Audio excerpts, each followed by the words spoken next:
Hey everyone, welcome back to CryptoCache. Thank you so much for joining me here. Hope you're having a fantastic day. We're going to take another look here at Bitcoin, see what's going on. We're going to clean up the chart here. I'm going to talk a little bit about the CME gap here that's formed and just kind of give you a perspective on what's going on here, because we look at this wasn't a playout chart, but this is just kind of an update on the CME futures here. We could see the CME gap was started essentially down as low as 52,300.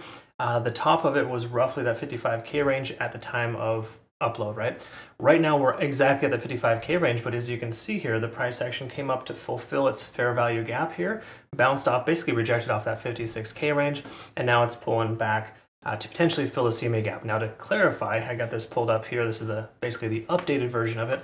We can see that the CME gap here is now fully formed between 54,000 and roughly 54,600. Okay, so again, these things are not guaranteed, but the statistical probability of a CME gap getting filled is like 99%.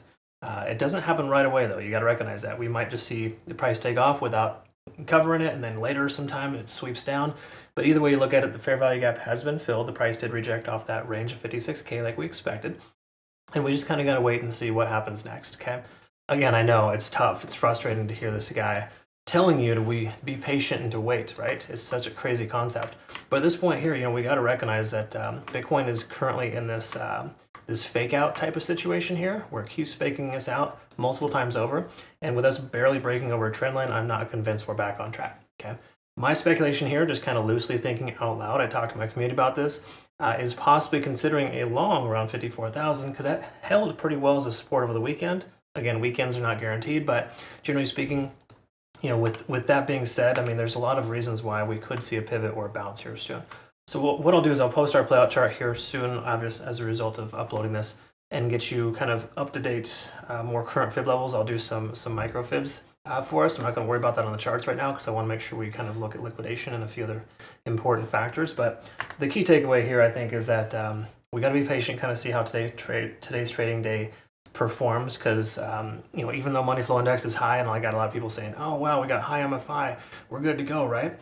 Generally that's a yes, but the short answer is no, because the weekend factors in too. So depending on the time frame you're looking at, money flow index will be flawed because there's such low volume on the weekends. And Mondays are typically fake out days in that way, because they give you false positives on long positions. We'll talk about that more here in a minute. Let's preface here, first of all, with liquidation levels on these last 7 days on the left. We can kind of see here about 52,003, 52,4, right there in that lower range, just below the CME gap, basically the more recent low. We can see that area has quite a lot of liquidation. Pretty normal, nothing abnormal there. We see upwards about 58,700 is the heaviest concentration of some late and early shorts, okay? So there's more liquidation on the upside than the downside on the smaller time frames. We zoom out, of course, there's going to be the same story. This happens no matter what direction you're heading. You're always going to see more liquidation in the, towards the bottom or the top, depending on which direction you're heading. So with us getting closer to the bottom, we're starting to see a lot more liquidation, of course, in the 48 to 46,000 range. These are basically low leverage longs that are taken essentially in the more recent dip. So a lot of late low leverage longs here in play, feeling safe around that 50K range for liquidation or stop loss.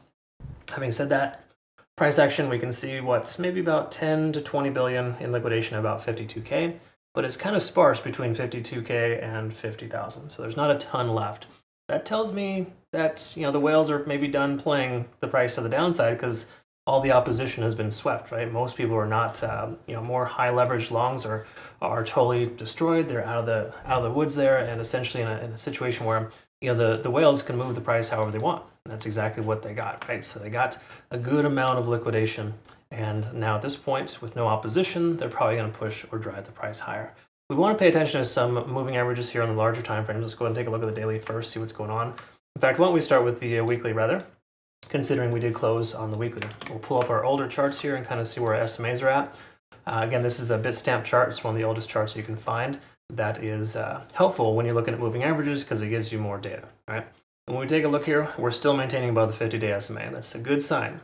While we're cutting it close, we're still above that level, so if the price continues higher from here, that'll definitely be a positive sign. If it continues higher, keep in mind 60,000, we're starting to see a lot of SMAs, and more importantly, just a lot of confluence at 60,000. So my speculation is the price continues higher, we get that 60K range. We're probably going to see initial rejection. That might be a good consideration for a short. Just thinking out loud here for a long-term play.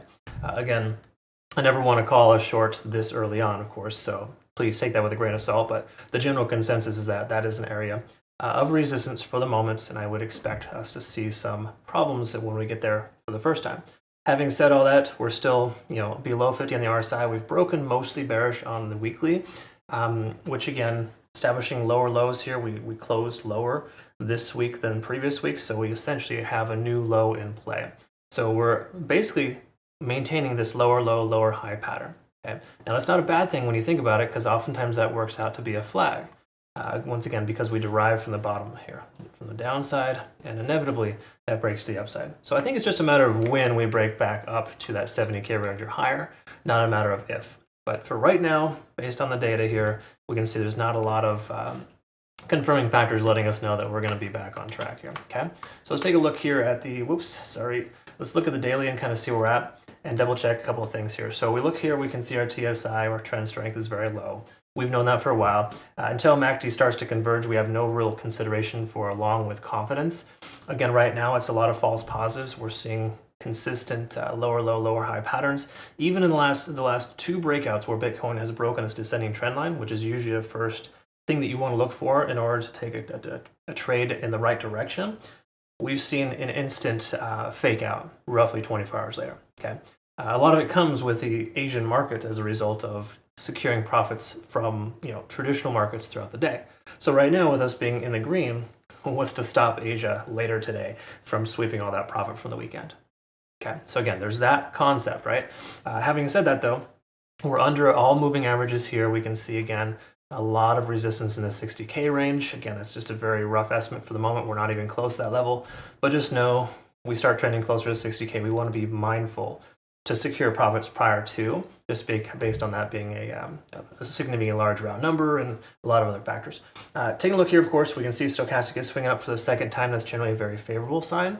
Usually when you have a second stochastic swing on larger time frames, it does result in some fairly positive plays, okay? So that does give us good indication of momentum. This is also perfect, a little bounce off 20 on the money flow index. That's generally a solid support range.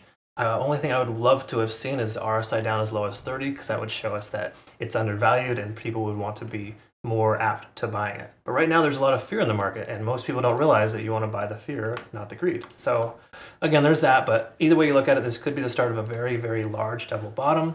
We're starting to see some pretty good stuff happening here so far on the daily. So once again, from a momentum standpoint, looks like we've bottomed out. But from a indicator standpoint, we're still below a lot of resistances. And right now, see here, right about the macro point of control is about 59,000, rough estimate. So 59 to 60K again is that little resistance range. We start getting closer to that, I'm going to be a little more leery about taking longs. Between now and then, I think we could very well see potentially a run to that level if we break these SMAs.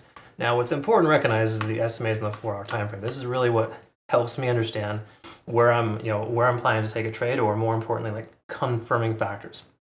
Being above the 20-day SMA, while it's been a very significant positive, or false positive lately, rather, because again, every time we see the price break above the 20-day SMA, just kidding, the price breaks down again. It happens consistently, right? That's why this descending trend, we want to kind of respect the fact that it's still in play. We haven't seen an official break that descending trend yet. Okay?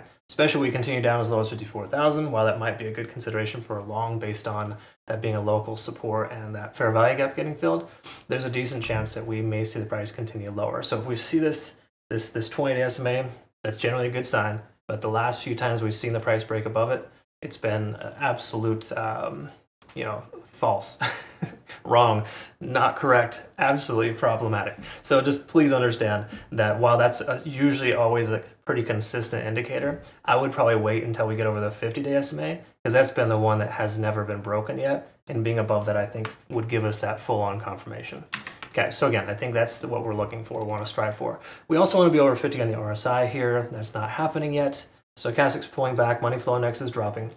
This is that false positive I was talking about previously, though. You see how MFI shot up here recently?